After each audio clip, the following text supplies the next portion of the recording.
그래서 이게 향후 1년 안에 스폰을 받을 수 있는 분들은 빨리 준비해서 하는 게 좋은데,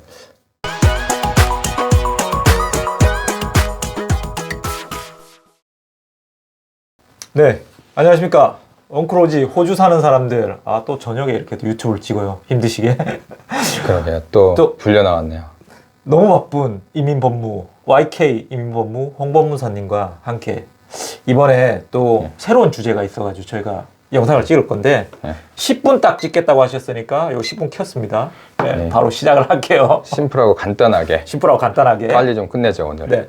그래서 이번에 최근에 연락을 많이 받으시고 있는 게 있죠. 에이지드 케어로 영주권이 된다. 라는 내용이 있는데 굉장히 큰 하도예요. 그래서 여기에 대해서 좀 여러분들이 이 내용에 대해서 핵심 포인트들 좀 알아야 될 것들이 있을 것 같아서 제가 초청을 드렸고요. 일단 먼저 에이지 케어가 이제 화두가 많이 되면서 많이 이제 기본적인 내용들을 많이 알고 계실 거라고 봐요. 그래서 오늘 기본적인 내용들은 이제 짧게 빨리 넘어가고요.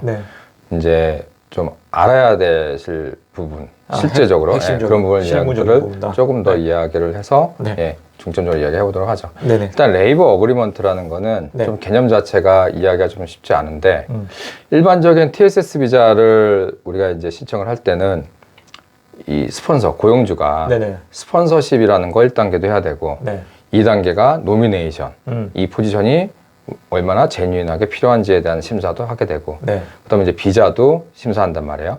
그러면 이 TSS 비자의 종류는 조건은 이제 이 인더스트리에 상관없이 다 똑같아요. 근데 이 레이버 어그리먼트는 특정한 인더스트리 직업군들이나 특정한 인더스트리 또 다마 비자 같이 특정한 인구정밀도 지역에 필요한 인력들을 위해서 이민성과 그 주정부라든가 아니면 인더스트리가 특별하게 협약을 맺는 거예요. 협약. 그래서 이게 이번에 처음 나온 게 아니고 기존에도 있었던 거예요, 사실은. 이 레이버 어그리먼트. 기존에도 뭐 이런 농업 팜이라든가 뭐 애드버타이징먼트 쪽이라든가 기존에 있었던 거고, 그리고 뭐 아까 말씀드린 거 다마처럼 기존에 있었던 거예요. 그래서 이 정부와 그쪽 인더스트리가 조절을 해서 우리 인더스트리는 이런 사람들이 지금 필요한데 기존에 있는 획일적인 이민법으로는 감당이 안 되니까 볼 수가 없으니까 우리 인더스트리에 맞게 이런 협약을 맺어서 해줘라고 해서 그래서 이제 이번에 뭐 학력 조건도 이제 일반적인 TSS 비자에 비해 낮게 나오고 지역군 리스트도 없는 게 가능한 거고 뭐 영어 점수, 나이 이런 것들이 조금 더 유효하게 된 거죠. 그래서 특정한 협약을 통해 가지고 그 인더스트리에 있는 사람을 이렇게 빠르게 받아들이려고 하는 그런 형태라고 보면 되겠네요. 자, 그러면은 어떤 직종이 가능할까요? 이제 에이지 케어러만 알고 계신데 뭐 에이지 케어러랑 디세이블 케어러, 너싱 서포트 케어러, 그다음에 퍼스널 케어 어시스턴트 이 직업군들은 다 가능한 거예요. 그러면은 이거를 하려고 하면 조건이 있을 것 같은데 학력이라든지 뭐 경력이라든지 이런 조건들이 있잖아요, 보통. 어떻게 될까요? 일단 조건은 아시다시피 서티피케이트 3에 준하는 학위가 있으면 되고요. 그 학위가 사실 한 6개월 정도밖에 안 되는 학위인데 기간은 사실은 상관은 없어요. 서티피케이트 학위면 되는 거고. 근데 학위가 없으면 이제 1년 경력, 이 관련 경력이 있어야 되는 거고. 그리고 이 학위가 호주 외의 경력, 뭐 한국에서 했던 경력이든 뭐 다른 나라에서 했던 경력이든 다 인정은 돼요. 그리고 경력도 꼭 호주 안에서의 경력이 아니라 해외 경력도 인정이 되고. 근데 단 호주 학위가 없으면 기술 심사를 해야 될 수가 있어요. 그래서 지금 기술 심사를 하는 기관이 이 간호와 그 월페어를 기술심사하는 곳, 그 두 군데에서 이제 기술심사를 전담하는데 아직 기술심사에 대한 이제 구체적인 내용은 아직 업데이트가 안 돼 있고. 그렇구나. 그러면은 영어 조건들도 요청이 될 거잖아요. 보통 이제 고용주 이민 이런 형태로 할 때는. 그러면 이 영어 조건은 어떤 조건들? 영어 조건도 지금 5.0 IELTS 기준으로 네. 5.0 평균. 그리고 추후에 이제 ENS 영주권으로 갈 때는 네. 5.5. 아, ENS 들어갈 때는? 네. 5.5도 평균이고요. 네. 그러면 이게 우리가 고용주 이민이라고 하면은 최근에 이제 고용주 이민 최저 연봉 수준이 7만 불로 올랐잖아요.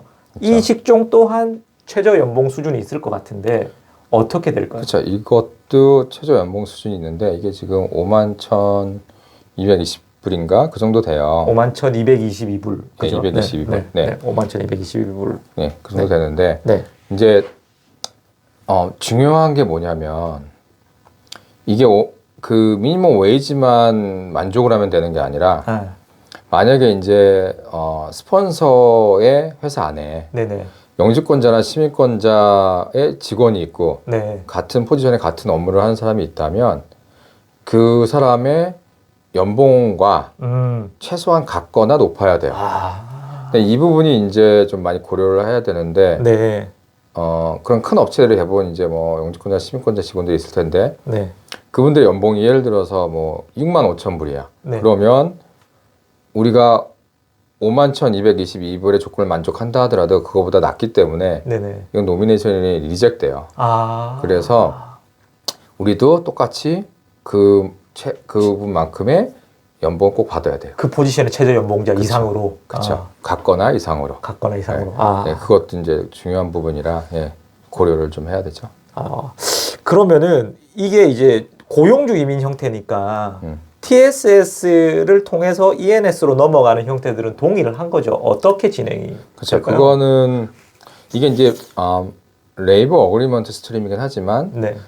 이제 TSS 비자의 한 종류잖아요. 그래서 그렇죠. 네. TSS 비자를 받고 나면 이제 ENS 영주권으로 넘어갈 텐데 그때 지금 이제 3년이 아닌 2년만 있으면 영주권을 갈 수 있는 거로. 네.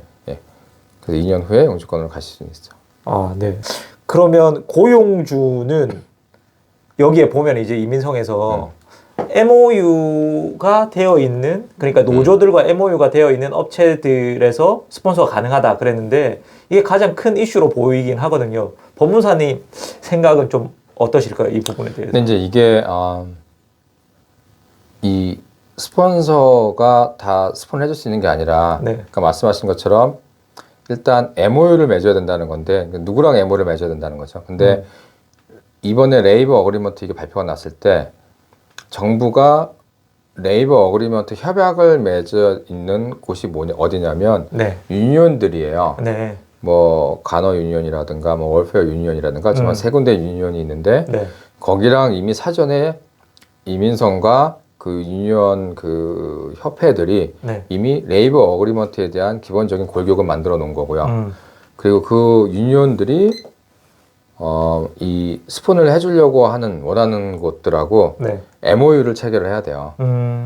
그러면 무슨 얘기냐면 이 협회들은 유니온이잖아. 그죠. 그러니까 아무래도 이제 노동자들을 대변하다 보니까 이제 이슈가 사실 걱정되는 게 이러한 큰 스폰서 쪽들은 이제 이러한 많은 뭐 페어에 관련된 거라든가 많은 부분에서 조건을 만족하고 있기 때문에 그들의 가이드라인을 MOU를 그쪽하고 맺는 데 있어서 크게 부담이 없을 텐데 이제 그렇지 않은 이제 소규모 분들은 부담을 좀 느끼시지 않을까라는 그러한 또 염려스러운 그런 부분도 좀 있죠. 그러면 그 말은 이게 실질적으로 혜택을 보려고 하면 유니온이 주는 그 가이드라인에 맞춰서 MOU를 맺어야 되는데 여기에서 현지에서 보다 보면은 이민자가 운영을 하는 그러한 에이지드 케어 같은 자그마한 곳들도 있고 또는 좀 영세하게 운영하는 곳들도 있는데 이런 곳들이 가이드라인을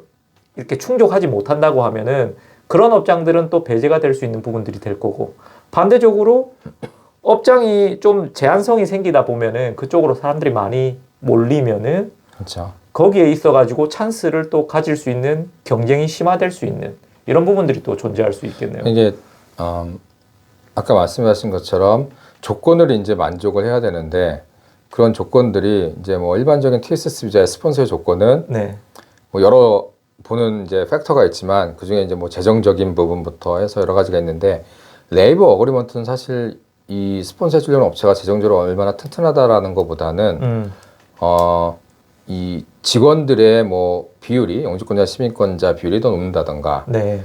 여기가 그 전에 뭐 이런 페어웍이라든가 뭐 페어 트레이딩이라든가 이런 곳에 문제가 없었던 곳이라든가 네. 조금 고용주들 입장에서는 민감한 부분들이 있기 때문에 그런 부분들이 얼마나 많은 업체가 선뜻 이게 이제 스폰서를 하려고 하는지에 대해서는 좀 장담 못할 것 같고 그리고 이제 또 하나가 이제 이게 예전에 다마 비자처럼 네. 이 조건들은 신청의 조건은 굉장히 낮단 말이야. 근데 우리가 신청의 조건만 고민할 게 아니라 이 스폰서들이 네. 이제 뭐 지금 많은 인력이 필요해서 네. 지금 많은 뽑겠지만 기존에 이쪽에서 일하셨던 분들도 있고 경험도 많으신 분들은 또 잡을 또 구해서 스폰서를 받으실 수 있을 거라고 봐요. 그죠. 근데 이게 앞으로 향후 한 1년 안에는 많이 필요한 포지션들이 몰려서 다 이미 사람을 뽑았다면 한 1년이 지난다면 어차피 이게 독립기술인처럼 조건이 되면 비자를 다 주는 게 아니라 네. 고용주에 자리가 있어야 되는 건데 급격하게 스폰서를 해주려는 숫자가 좀 줄어들지 않을까. 네. 네. 그래서 정말 앞으로 그러면 기존에 있었던 분들이 이제 2년이 지나서 ENS 영주권을 받고 나야지만 자리가 늘어나거나 네. 아니면 그쪽 인두스트리가 더 커져야 되는데 네. 그래서 이게 향후 1년 안에 스폰을 받을 수 있는 분들은 빨리 준비해서 하는 게 좋은데 그러지 않은 분들은 좀 고려를 좀 해봐야 돼요. 네. 굉장히 중요한 포인트네요. 네.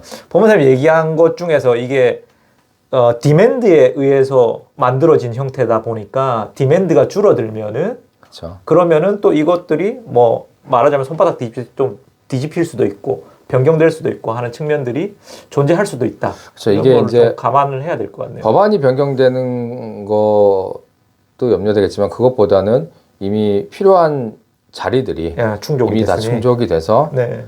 그 자리를 한없이 계속 신청한다고 나오시는 건 아니니까 네. 그런 부분도 고려를 해야겠죠. 네, 알겠습니다. 지금 불확실한 측면들이 사실은 뭐 이 MOU 관련 쪽이라든지 또는 이제 기술 심사를 어떻게 해나가고자 하는 부분이라든지 이런 것들이 있는데 가이드라인 지금 쭉 나와 있으니까 법무사님 설명드린 대로 좀 이 계략적인 부분들 좀 이해하시고 만약에 내가 이걸로 트라이를 한번 해보겠다, 상담을 좀 받아보고 싶다 라고 하시면은 YK 마이그레이션 쪽으로 연락을 주시면 되실 것 같습니다. 네. 10분이 이제 넘었는데 제가 이거 껐어요. 스톱워치.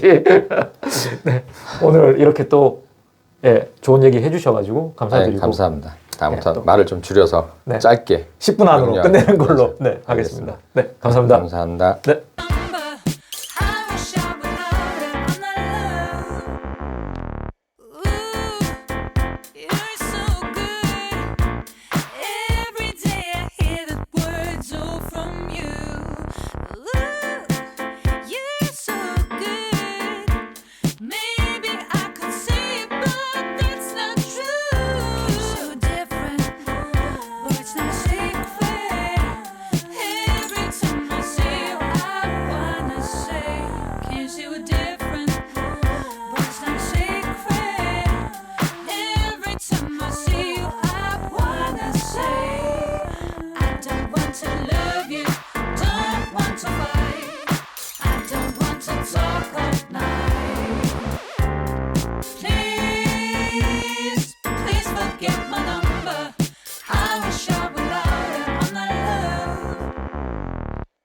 Don't want to love you, don't want to fight. I don't want to talk all night. Please, please forget my number.